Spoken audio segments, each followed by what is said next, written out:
All right, so for this row is going to get a little bit more complicated.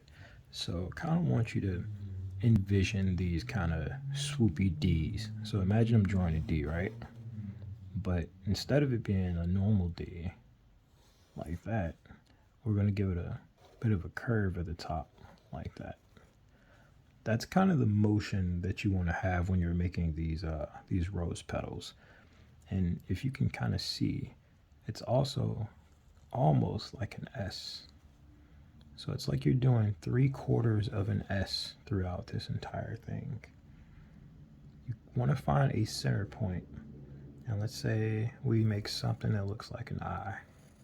Kind of, sort of. I mean, you can make just about literally any shape. It could be like that, it could be like that. You just build off of it, one S at a time. So let's say we curve out.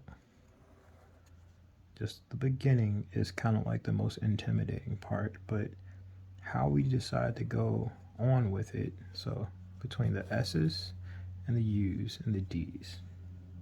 And mind you, I'm using letters as references, but they can be whatever angle you decide. I'm just trying to give you a point where you can start.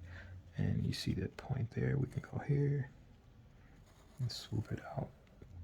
We just want to make sure that every time we come out, we set a path to come back to a point that's pretty close to where we were. So even with this, we can come up, around, leave it open, because we can bring this petal around like that. And then from there, we can go to this. It doesn't really make too much sense in the beginning, so I can see how, it can be a little intimidating, but the more that we kind of allow this to flow and we just make sure we connect any open lines that might have been left, it gets to where you end up making some pretty cool stuff. And you just want to make sure you kind of flow everything in and out. And you throw little lines in there to add some depth to it, because it's just a 2D flower. But the beauty of it all comes from you.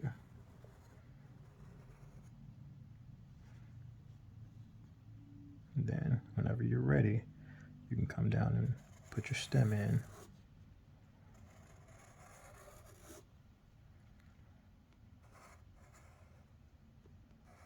Put whatever leaf you want in, and you make your rose.